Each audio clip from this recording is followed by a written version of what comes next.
the person I am more today than I did in 2009. Yeah, let's go. You're going to level up super fast. Consulting, are you going to grow this into a business? How exactly do you do this? I started out being like not going to run my own company. Now we've got two. That's gold, man. That would be. Are we as CEOs, as CMOs, going to be, jobless because of AI?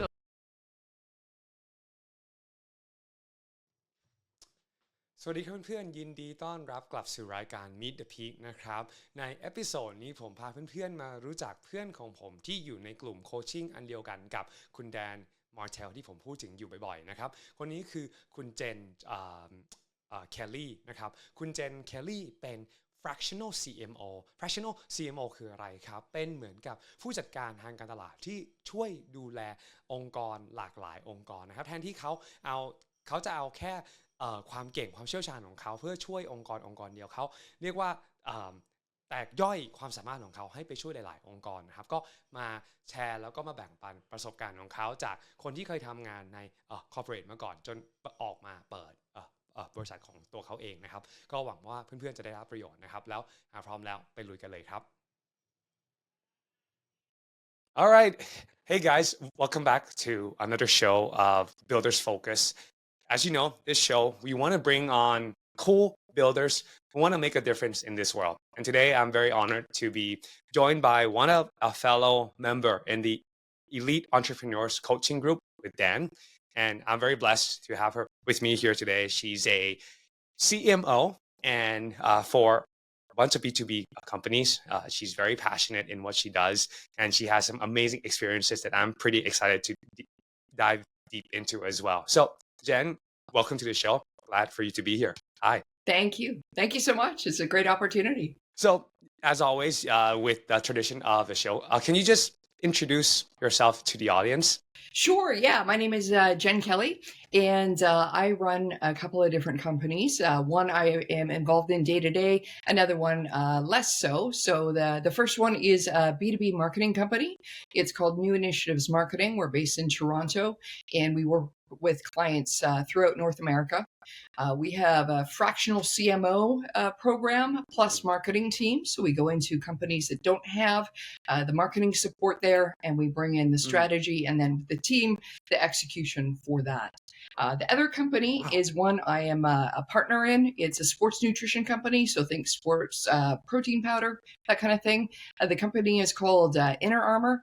And two of my business partners and I bought the company in 2020, and we've been busy bringing it back to life and making it a real growing company within that industry. Amazing. So just in that short 1 minute, that was a lot. I mean, we could break down a lot of stuff.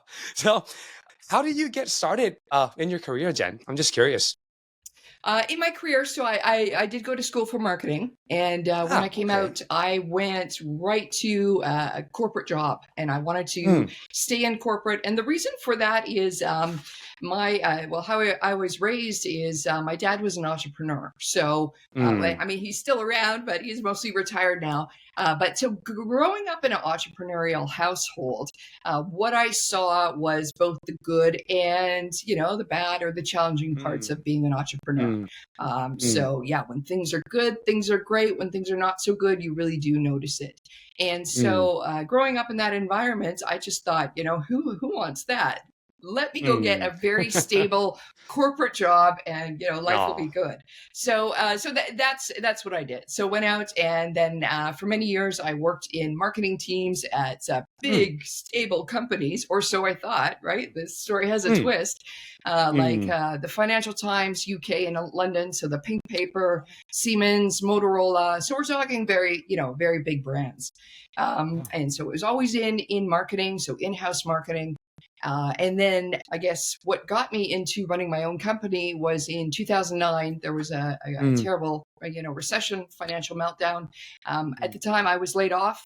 And at the time too, it was very hard to go and, get a marketing job somewhere else. And so I thought, okay, I'll just contract and consult my way out of the recession. And then as soon as this thing is over, I'm going to go right back to my corporate job. but different things happen for sure. And one of the things that did happen was I found it very different being on my own than within corporate. And what I mean by that is my experience in corporate was you kind of had to wait until there was a job posting or a new, a new expansion into a new geography in order to sort of move up or move around. So it was kind of, you were kind of waiting for the opportunity to be presented to you. Out on your own, you got to make your own opportunity. And so that was quite eye-opening for me that that I had to, but that I could. I didn't have to wait around for any kind of listing or job opening. I could go literally knock on a door of a company and see if they needed, a certain type of marketing help. And that kind of opened my eyes for, it was like, wow, I can really make this happen. So that's how that started. And then, all the growth around sort of making your own company from consulting on your own and then choosing, are you going to stay on your own? Or are you going to grow this into, more of a business? And so that's how it came to be. What a beautiful story. So you started in a very stable position. You learned from all of the big brands. What were kind of like the key lessons that you took away from that experience being in the corporate world? In the corporate world, well, you know what? It's kind of a privilege to be into the corporate world. I know a lot of people like to bash corporate life, but if you think about it in this way, you're coming into an organization. So I'm talking from a marketing point of view. You're coming into an organization with an established brand. I mean, there is either years or decades, or in some cases, hundreds of years of the world knowing about this company. Exactly. And so while that can bring with it some baggage, it can also bring with it, clout and lots and lots of different experience and whatnot. And what's neat about that is, you get to learn from that company. There's in large companies like that, my experience was there was all kinds of people more senior than I was that were there to teach you, to help you. You were on different project teams. And so you were kind of almost going to the university of whatever brand you were working for and learning from there. That's beautiful. And, when you were trying to put a little deal together or you were trying to, set up a trade show booth, set up some kind of initiative happening, people always call you back because you're from the big brand. So that's certainly nice. Oh, wow. People return your phone call.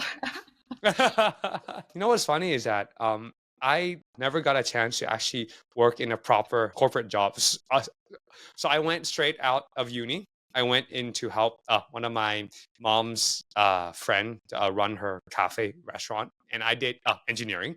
Then I went into customer service, and then I was called back to my dad's company to then go in to try and help him as well. So I had no corporate job, trying to learn from all of these better people and these coaches and these leaders.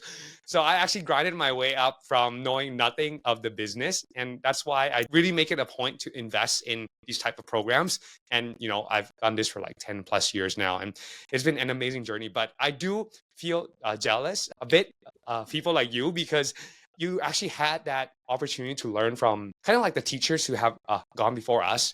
And these people usually are able to implant best practices and ways to do things that perhaps we would not know if we would, dive straight in. And honestly, I wasted a lot of time trying to, create my own process, build out that business and that framework and blah, blah, blah. And man, it was tiring. But, I guess it's a blessing and a curse, because when you come in with a blank state, then you kind of are more creative as well. And you actually got to work with some really cool brands, man, like Financial Times. I think I was a subscriber for like a couple years as well. So that's good. Thank you.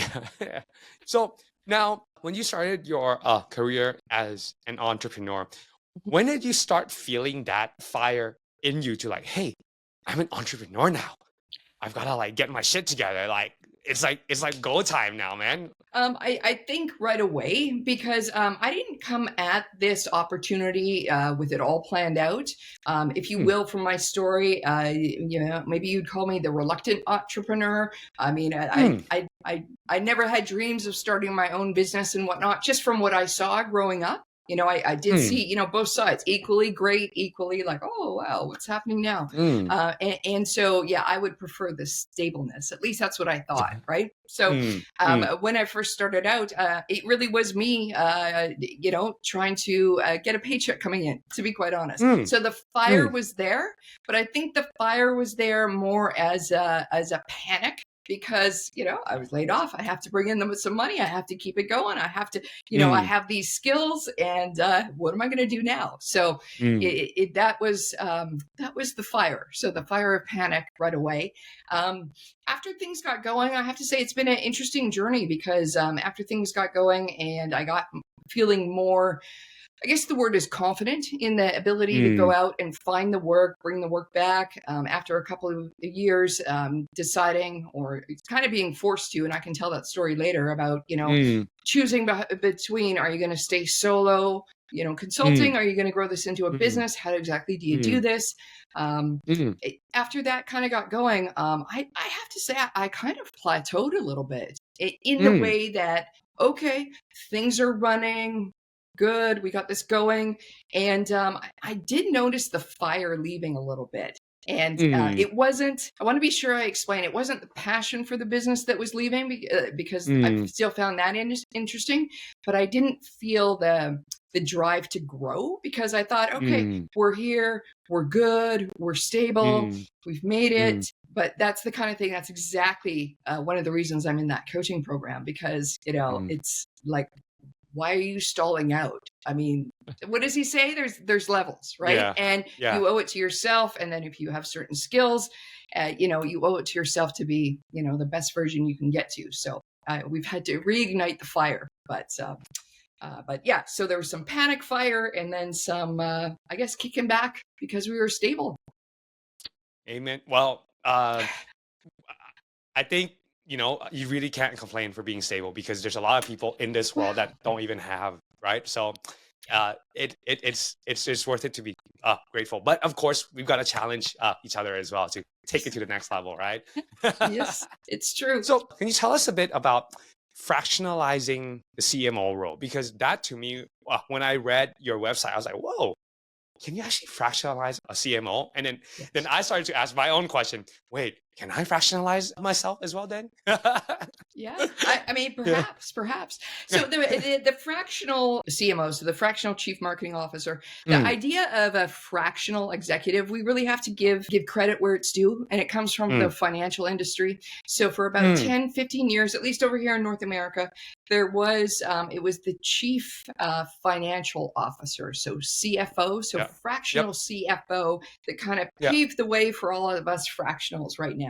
And so what they would do is they would come into a smaller, medium-sized business, typically one that needed that kind of strategy, needed that kind of oversight, needed that kind of information and leadership, but either didn't need it full time or also couldn't afford an executive at that level full time. But it's the kind of thing with strategy, you don't need to be working on strategy, 10 hours a day, 5 days a week or 7 days a week, right? So it's the kind of thing that can be brought in, planned, there's your strategy. Now it's time to execute. We can oversee the execution, but you don't need me all these hours.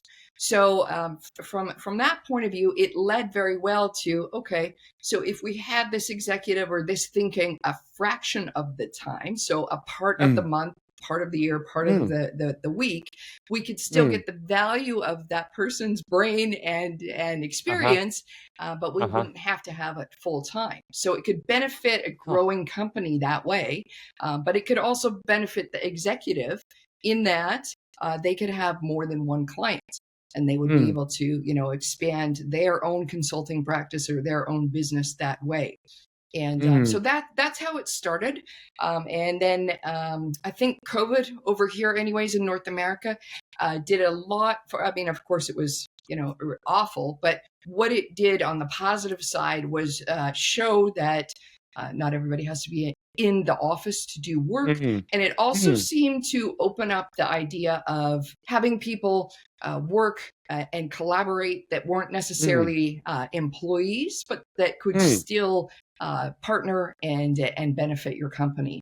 So with the fractional chief marketing officer role, it's the same type of thing. So for a marketing strategy, you don't need to work on the strategy every single day.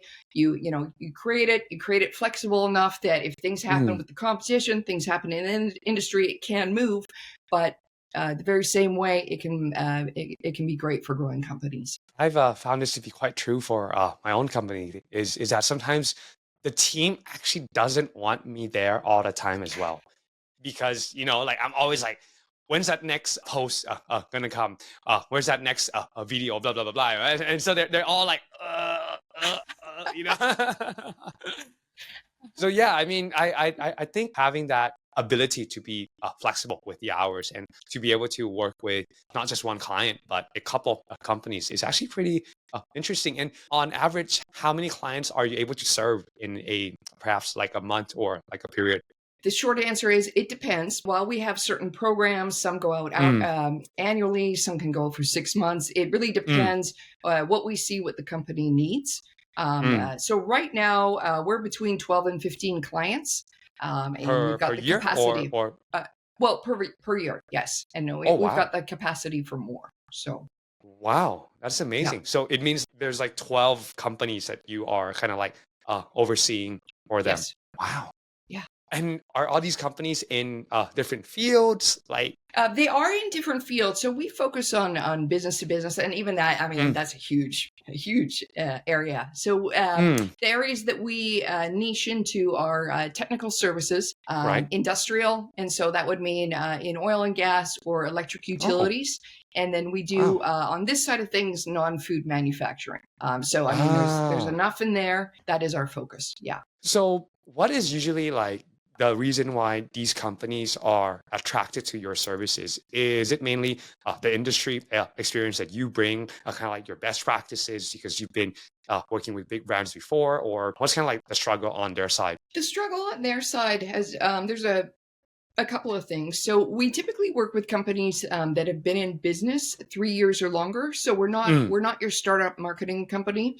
We're coming into companies that are I guess depending on your industry, I was going to say established. Some people would say 3 years isn't established, but for some it is. So, anyways, a going concern, and what that would mean is they have proven to the market there's a product or a service that they can manufacture or produce or sell.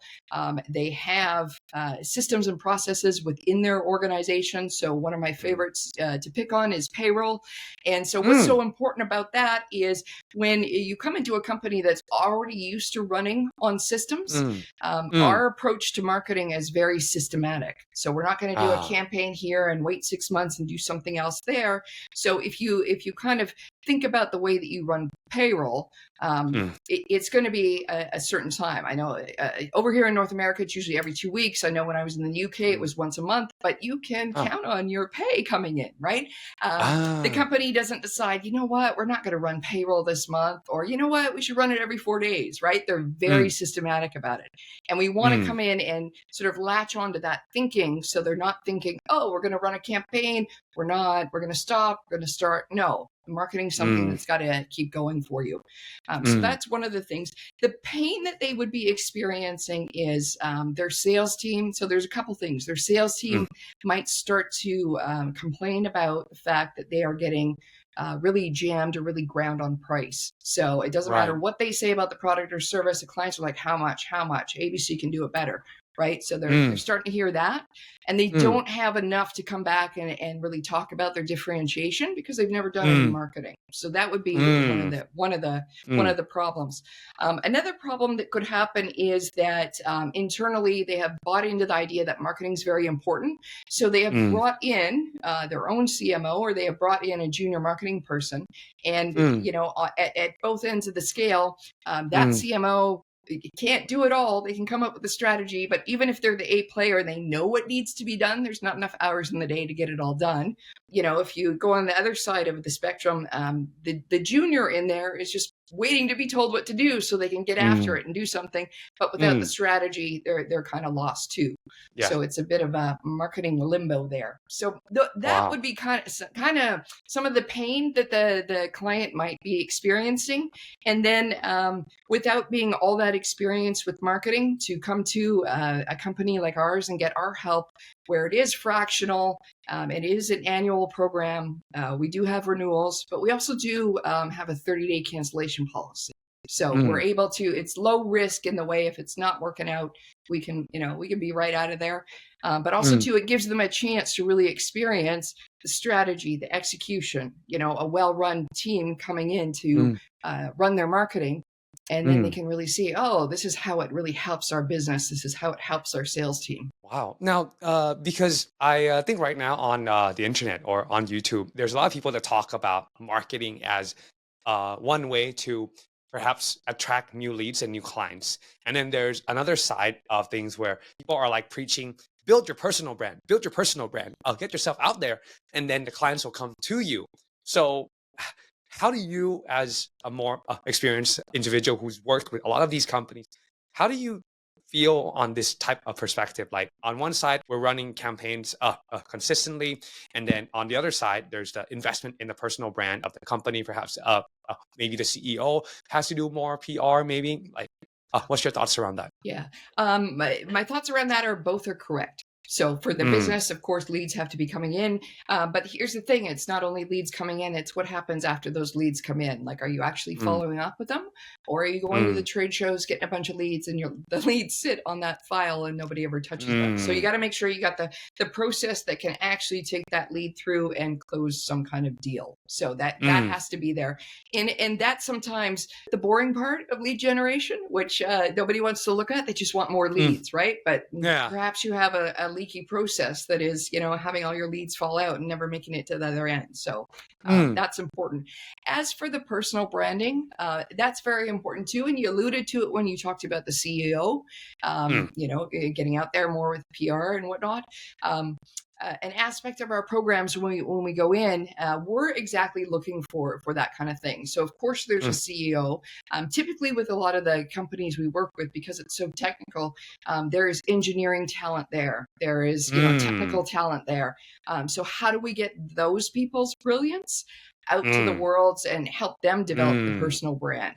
And as well too, with the sales team, how do we raise their personal brand? Because, for example, if you have Joe or Jane, the salesperson, and they are sharing content and sharing their expertise and talking a little bit about, say, the latest installation that the company has done, potential clients that may be dealing with the salesperson get to see, this person actually knows what they're talking about. Or, I'm starting to make a connection, a personal connection, it feels like. So when it's time to, call up or inquire about some of the help the company could give, they feel like, if we get assigned to this salesperson, we already trust that they know their stuff. So it's so that's what I say.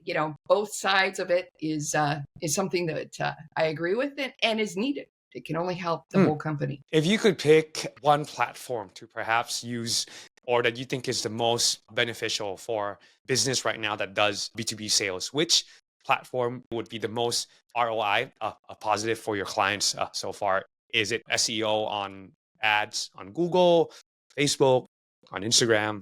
Like, what's the feedback from your side so far? So far for B2B, naturally, most would go over to LinkedIn. Yes, there is B2B happening on TikTok. Yes, there is B2B happening on LinkedIn. Typically in North America, LinkedIn will be, and at the time of this recording, one of the more preferred platforms to Interesting. Speaking about this. For sure. The other thing is, though, I would encourage, perhaps that's where you start. As fast as possible, you want to capture that contact and get it into your own email database because, of course, the social networks are fabulous for all kinds of outreach and connection and whatnot. But it is, it's not your land, right? They talk about building your castle on rented land. Don't do that. Be sure that you as well, while your connection may start there, you need to own it and bring it back to your own list. Wow. I think this concept is very powerful. And it's pretty surprising because here in Asia, LinkedIn is, or at least here in Thailand, I don't find that many companies are trying to reach out to me on LinkedIn. Oh. They basically just call our company, Ah, and say, hey, I want to talk to the CEO because blah, blah, blah, blah, blah, blah. Usually my PA takes the call or my team takes the call, but it's pretty interesting. And I guess it's a unique way. And I'm trying to still grasp my head around it and see where we could try it out on our side as a company to try and reach out to some people on LinkedIn. I have found that a lot of the large corporations that are my customers, they are on LinkedIn. And so I can get to the executive level easier if I wanted to connect with them. So I'm on that. That is some homework that I need to work on to kind of build up my profile so that they don't click on me and I'm like, who's this guy? He's got a picture and there's like nothing on his feed, right? It's like, okay, he works at this company, but there's nothing that he's done before. So yeah, it's that's been very pretty, interesting. Is there yeah. another one, social network that's more popular over there? Okay, so kind of like the traditional funnel for here in Thailand, right? You Yeah. run Facebook ads. You run the Facebook ads, then you bring them into this instant messaging app called Line, which is Okay. by a Korean company, and then you kind of like talk with them through there. And then you make the sales quotation, or you go straight to the call. You get into a meeting, and then you close the deal, and then perhaps you schedule a demonstration of the product and whatnot. And that's kind of where it ends. And then of course we capture all of that in our spreadsheet and then we manage that through our clients and stuff like that. That's so interesting because with our sales team out of Inner Armor, WhatsApp is the thing to do. Like, and it drives some of the. It's usually right now it's all guys on our sales team there, and it drives them crazy because they're like Yeah. email, phone call, WhatsApp, and some pretty sensitive information is coming through on WhatsApp, and they're like, really, like, come on, it feels a little too casual, for us, right? But it's just wherever you are in the world, there's going to be a favorite way to communicate. So that's interesting. So since you touch on your sports nutrition business as well, do you find that there's some similarities in B2B marketing and B2C? Is it like on a high level, like the same thing, or yeah?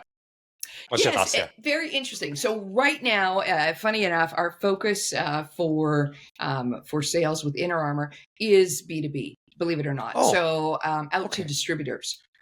So our only thing right now for consumers is in North America on Amazon.com. We have a couple of products there, simply because as you're getting something going. So this is an established brand, but we had to revamp a number of things with it. And as you're getting something going, you really have to think about the bang for the buck, right? Is it it's hard enough to sell one bag of protein to a consumer as it is to sell a container overseas. So which makes sense for your company. So purely on that, right now we are very, very B2B focused for sure. So it's similar that way. Within B2B and B2C, we have to remember, and sometimes we can get lost in this. It's the human at the end of the day. So while it feels like consumer marketing is more, emotional, more timely, you don't have to think a lot about buying some, a consumer good. I mean, depending on what you're buying, but usually it's your choice to go ahead and buy it. You don't have to go to a buying committee. You don't have to, wait around for your budget cycles and whatnot. So it's usually faster and usually more emotionally driven. So that would be the difference that I see. Interesting. I really love your point that you made. It's ultimately there's a human being that's on the other side of whatever you're writing or creating. That's so true. Now, kind of like just to sidetrack on perhaps some advice for people who are maybe just starting out in their career in marketing, or perhaps there's someone right now who's watching us and it's like, man, one day I want to have my own business. I want to be a CMO too. Can you talk us through kind of like the process of leveling up from where you started and how you grown as a person and in the skills, and how perhaps some tips and tricks on which books that helped you on the way, and perhaps some resources if you don't mind sharing? for the audience? Yeah, sure, for sure. I mean, I guess that I would be ideal to answer that because I did go to school, and then my very first job came out. I was marketing assistant, and so all the rungs up to CMO. So the path I took and the path today probably going to be very different. It's probably going to be condensed today, a lot quicker. And there's just a lot more skills you're able to have at the different levels compared to when I started and whatnot. So the road there. So first of all, if you're starting off, just come out of school, or you're a marketing assistant watching this, marketing manager, and you want to get to CMO, I mean, for sure, go for it. But realize, like, as you climb, there may be other things that you find that are of more interest to you, or a career path could change. So that's okay. So keep in mind, I started out being like not going to run my own company, and now we've got two. So just be prepared for some opportunities to come your way you haven't ever thought about, for sure. What's important within marketing is to learn the fundamentals. All the technology and whatnot can get layered on top of that, but you have to remember there is a product or a service. Where is it being sold? What is the price of it? How is it positioned against your competition? And at the end of the day, who's buying it? And are you creating a product or service because you're trying, you're more in love with it than the market is in love with it, right? So you got to make sure that there's a problem out there that you are, you're legitimately solving. And the neat thing about being in a market where you can do that is the market will tell you with their wallet. They vote with their wallet. Yes, this is a good idea. Have my money. I'll buy your product or service, or no, it's not. If you are in B2C marketing right now, I would say go to a conference focused on business to business marketing, just to explore. You may be enamored with B2B marketing and fall in love with something. Typically, B2B marketing isn't taught in schools. And what I mean about that is, like, all the case studies and whatnot. You've got Nike, you've got Apple, you've got FedEx, you got the big brands. You hardly ever have some little, not little, but some industrial fastener company that is, a major case study, right? But some of the most successful, the most profitable, the most interesting companies are some of these invisible ones. So do yourself a favor, and, or if you find yourself coming out of school and you're in a B2B company and you think it's boring as anything, go to a B2C conference and see what's out there, really. So you owe it to yourself to really understand the discipline and what's out there for yourself, for sure. I would also study some of the masters. I mean, marketing, our discipline, only was created a few short decades ago. And so really starting to understand how branding came about, some of the ways that some of the famous companies launched their brands, some of the scandals that happened, and understanding that will really help you today. So one of the scandals, there was at least in North America, there was a scandal with Tylenol. This goes back to the 80s. And there was some problems with some tampering with the Tylenol. And there was a very controversial decision at the time the CEO took to take Tylenol off all the shelves in all the stores in North America. And you can imagine what that did to the, like, oh my goodness, we can't sell all this. But winning the trust of the consumer and the trust in the brand was such an important thing for the company to do. It was the right decision. And what I mean by studying that, I mean, it's going to happen again. As a marketer, it's more than just what did the website do? What did it, what were our e-commerce sales today? How did my ads do? What's traffic going on? And there's a bigger picture to the discipline that I would encourage you to explore. And then the further up you go, the more important it is for you to understand and show how marketing relates to the rest of the business. And sometimes in marketing, or if you hear in the news, chief marketing officers have a 9-month shelf life or whatever. Like, it seems like a revolving door. So that can be, something that's quite negative about it. And the complaints seem to be that marketing doesn't really understand the rest of the business. Marketing doesn't really understand sales. Marketing doesn't really understand finance and whatnot. So I would say, if you are serious about moving up, do yourself the favor and really start to understand what makes business tick and what makes things happen happen within the organization you're in. How does the money That's gold. flow in or out? How does sales get impacted? What happens with customer success? What happens with procurement? The more you know about the whole business and you can speak about it, and then you can see, is there a role for marketing in our procurement department, right? Who knows? Maybe there is, but Yeah. showing how valuable marketing can be to drive and help the whole business will definitely help you as you rise, and will showcase to the rest of the leadership team that you're hoping to be a part of, that you're really part of the team and you're really ultimately trying to drive the company forward. That's So gold, man. that That's would gold. be I think, that would be my just advice. dude, if anyone heard that part, I think, and if you took Jen's advice to heart and actually took action, I think you're gonna level up super fast, because I think quite a lot of people, or at least the marketers that I've met, quite a lot of them that do really, really well, it's simply because they really understand what brings the money in and how that money is then translated into more profits and more investment opportunities for the company to invest in branding, in marketing, in new products, in R&D, in customer success. And they have that big holistic picture of how the business ticks. And I think quite a lot of people don't know enough of that. And they just realize that, the marketing is just, okay, let's run ads, let's run campaigns, let's get this funnel right, let's get, the sales script right, let's get the landing page beautiful, blah, blah, blah. But actually, there's a lot more than that. There's plenty of loopholes in the whole process that could go wrong. Even though you have a perfect campaign, even though you have the perfect sales script, even though you nail out every single little bit in the marketing world, there could still be something that goes wrong. Like for me, I had example where we had an amazing campaign. We got the leads in. The customer came to our company to see the product.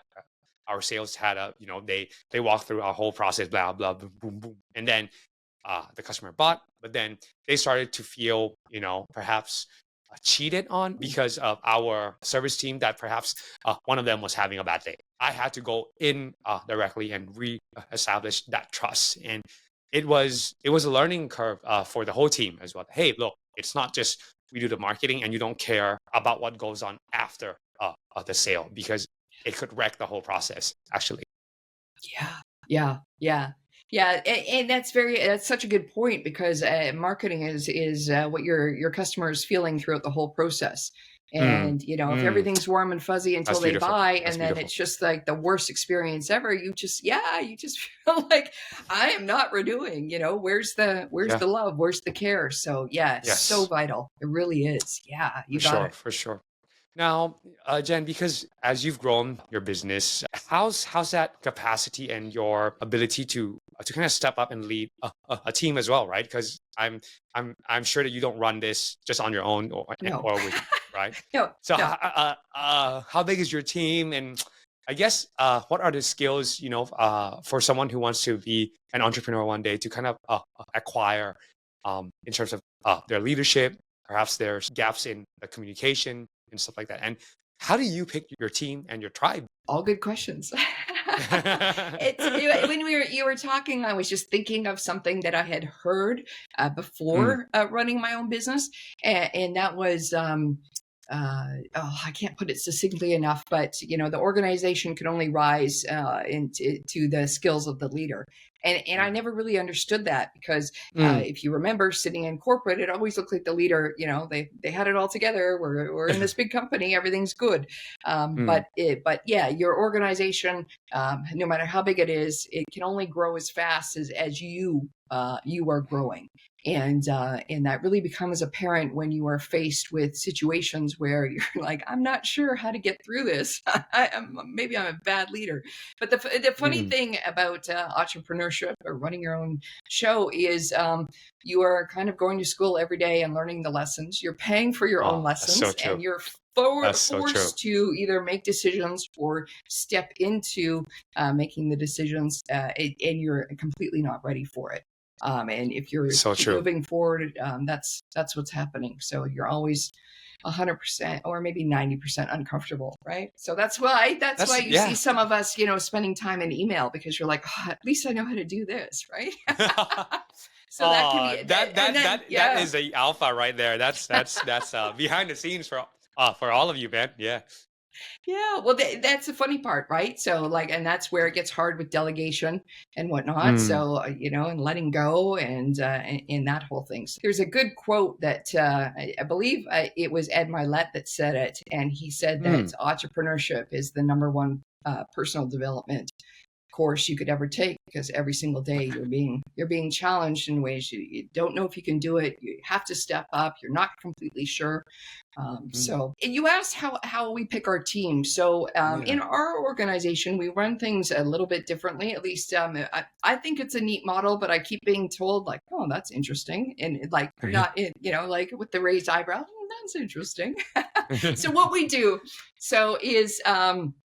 Within our company, because we work with many different types of clients, still in business to business, there are many different skill sets that we need. So for us, just to keep it, I guess, small here, we need web designers, we need content writers, we need graphic designers, video, and whatnot.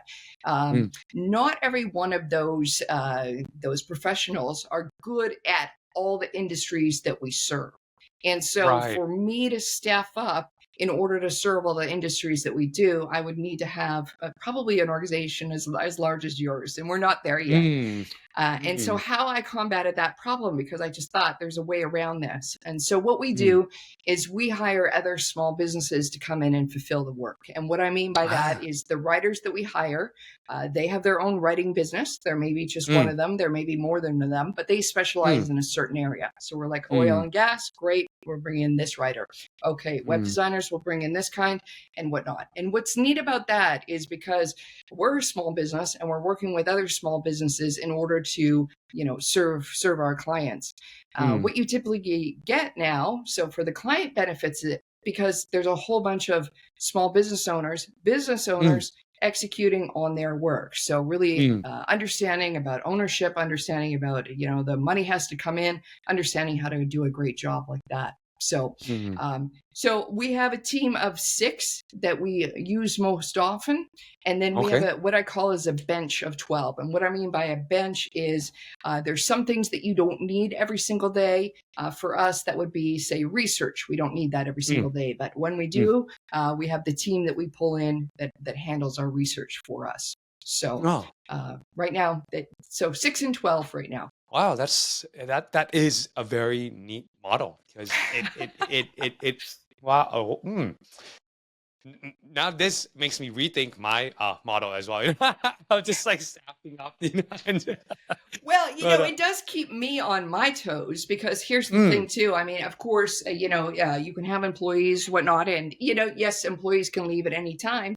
But you think I have to make sure that our projects are presented to these other small business owners as enticing, as profitable for them, as how's it going to add to their own development? Is it like I always want any of the folks that work with us, I always want them to feel like they'll take my phone call because I always have something interesting for them, and that they always feel at the end of the project or at the end of the client work, I learned much more than I did, day one. I increased my own skills. I increased knowledge of a different industry. Like I want it to feel like it's always pushing them and their skills forward as well every time that they come and do a project with New Initiatives Marketing. And I know I'm in competition with other companies that want to bring them on there too. So I've got to make it as appealing as possible. I got to pay on time. I got to be fair. You know what I mean? So it keeps me on my toes too. Wow, that sounds. I thought that my world was challenging, with a lot of phone calls coming in from leads and customers and stuff like that. I think yours is actually pretty challenging too. So, wow. I think we both have our hands full. Eh? Oh yeah. For sure. Now, kind of looking back, right, Jen? Do you feel that all the things that you've learned so far, and where you are right now in terms of your personal status, your financial status, has it been worth it for you as an entrepreneur so far? It depends on the day. If we're being quite serious, generally, yes. It's a lot harder than I thought it was. And keep in mind, I got into this in not knowing what I was getting into. Let's just tell you that. So it's been a lot harder. But I like the person I am more today than I did in Ah, 2009. So there's that's been beautiful. a That's lot of beautiful. good growth in That's beautiful. areas that I knew I needed to grow, and that many I didn't. Mm, And so from that, yes, it has been worth it. And there are days that you just wonder mm, if you should be doing this. To be quite honest, when it mm. gets Yeah, tough. yeah, But yes, totally. on the whole, worth it. Yes. Beautiful, beautiful. Now, kind of like a few closing questions that I have.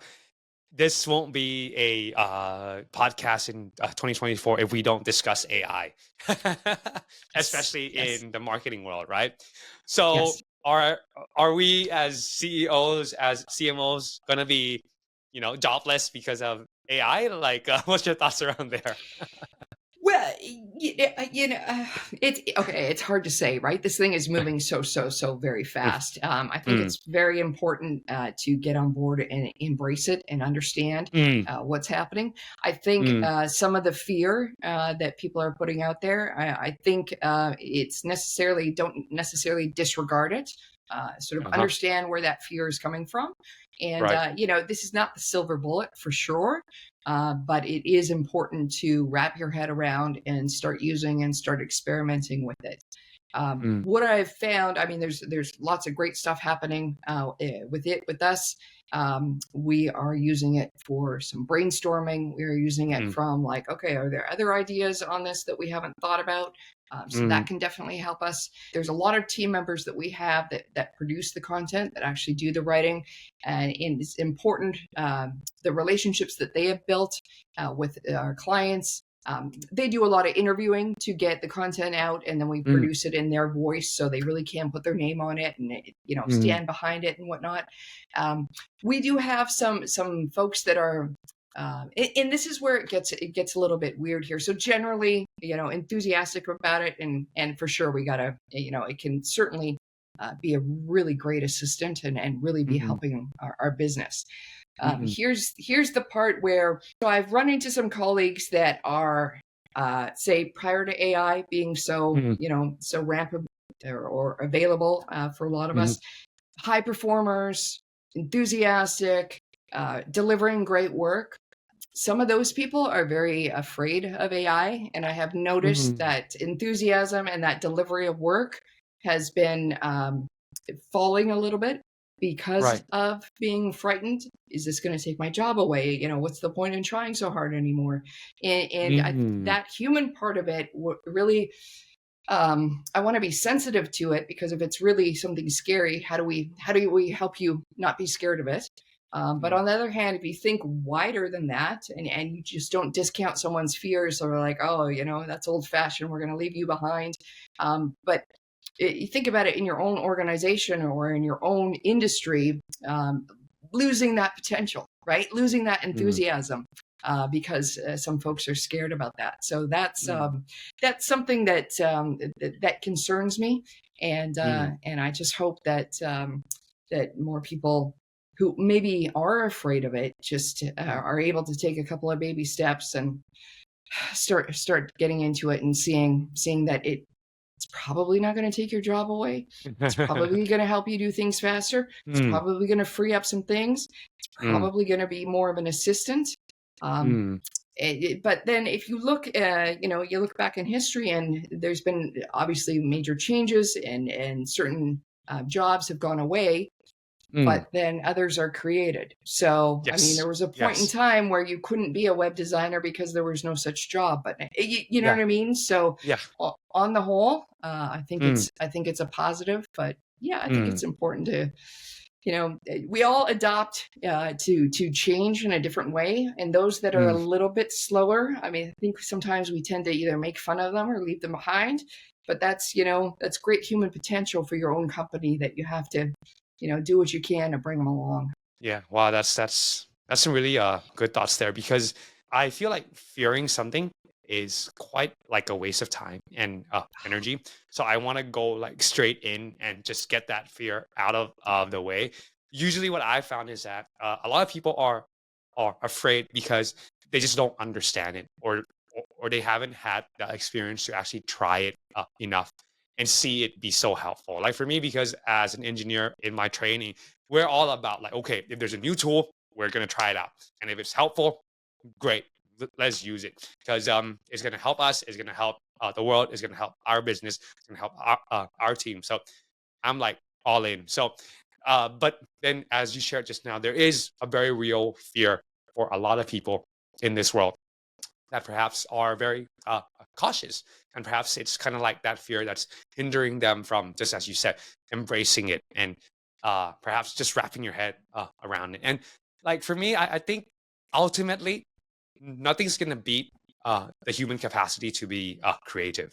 But Yeah. how do we take what we have in ourselves, in our uniqueness, and use these tools to take it to the next level? And that's how I use AI in my own world, and it's been very fun and honestly breathtaking, because some days, we have a lot of meetings, we do a lot of stuff, with family and whatnot, and sometimes when you're trying to sit down to do something and you don't have all the ideas straight for you, just having that extra edge to is very simple. I just go to ChatGPT and I just ask, okay, can you generate some ideas for some content for me? And I'll just go through, because it'll actually take from the stuff that I used to write about before, and then process it through to me. So that makes it a lot easier for me to not kind of like, stay there and just like, I don't know what to write, So Exactly. that's really helpful. Exactly. No, absolutely. But that alludes to what you asked previously about leadership, and then not being totally ready for it. So this is one of the things that I'm struggling with. So how do I lead some of our folks that may be a little more scared about this? So it's a new frontier. I haven't been here before, and how do I do this? So so there's an example of not quite sure, but expected to figure it out. So yeah, we'll just go straight, and then we'll see how it goes. And there is one thing that I found quite helpful, Jen, is sometimes bringing in like a third party to help you kind of convey the message could help as well. That's a good Like, point. Yeah. just find like a friend that who's very that's very, I guess, used to doing this kind of stuff, and seeing like a good example of a marketer, or perhaps like a writer who have really embraced that technology, and it has helped them do better work, faster work, so that they can have more time, right? Like what Dan loves to preach, right? We're buying back our times with everything that we should be doing. Yes. No, I will take that. Thank you. That's very helpful. You're welcome. It really is. It really is. So is there anything in particular, perhaps like a book or some resources that you want to leave with the audience? Perhaps someone who want to get into the marketing field.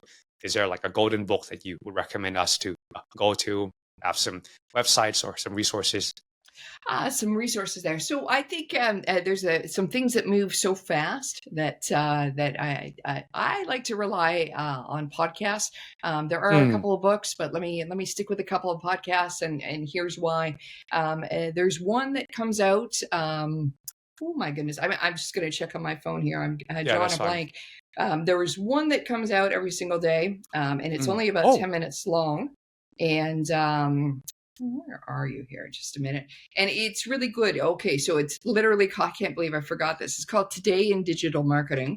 And they do a 10-minute rundown of what's happening. And as you can imagine, from the title, it's up to date. It's really what's happening. And it gets quite detailed into a lot of things that are happening within digital marketing, so much so that they'll be like, oh, there was a change in Facebook ads today, this thing, now you check that box. So it really does get quite detailed. So if you're into that, that's and it's very daily important. as well.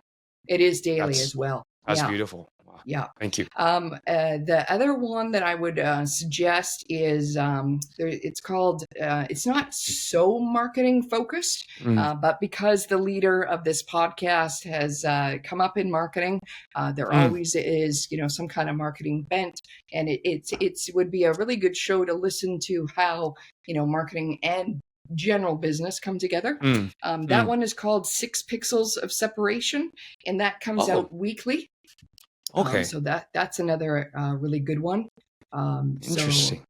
And then there is what I would suggest too. A third one is if like this could be a stretch for marketing people, because I know previously it would have been a stretch for me. I would suggest listening to a podcast about selling. And the reason for that is because marketing is there to, one of the things that marketing does in our organization is support sales. And so the more that you know about what sales is going through, what the different stages are in, learning sales and understanding that, it will make you understand that customer better, because internally, the sales team is going to be one of your customers. That's so true. That's so true. Wow, that's golden insight for those of you who want to be even better in marketing. And I think it also helps because if you understand sales, ultimately, I think you're just gonna do so much better in marketing. Like as when I started in my dad's company, one of the things that he told me to do was to go out in the field with our sales team and just be there, just sit and just listen and learn what they're doing. And from there, I was able to learn from both sides, from our suppliers and as well as from the customer side. So then, when you understand both, then you can then craft a better message and a better strategy for your target customer as well. So, some really golden insight there. Awesome, awesome. Well, Jen, it was amazing to get to connect with you this way, and it's such an honor for you to come on, share your experience, your insight into your world as a CMO and running your businesses. We didn't really get to touch much on the B2C, but perhaps next time you're very welcome to come back. I think we can probably talk a long time on just marketing, because there's so much cool stuff that we can talk about, right? There's like ads, there's how do we actually get leads on LinkedIn? Like, what's the process there? How does one even think about reach outs on LinkedIn? How do we actually grow that audience on LinkedIn? Like, do we just get ourselves out there? What type of content works for B2B businesses and whatnot? I think there's a lot of stuff that we can talk about, right? So, yeah. Yeah. I'd love to continue the conversation if there's an opportunity, for sure. Oh, for sure. All right. Well, thank you for your time, Jen. I know it's a bit late for you, so I hope you have a good night, and we'll see you next time, guys. Don't forget to like and subscribe, and go and follow Jen on her socials. I will drop all her links in the description, so you can go find her there. Reach out. I'm sure she'll be more than happy for you to reach out to her if you are looking for some marketing services. She's definitely someone that can help you out there. So, all right.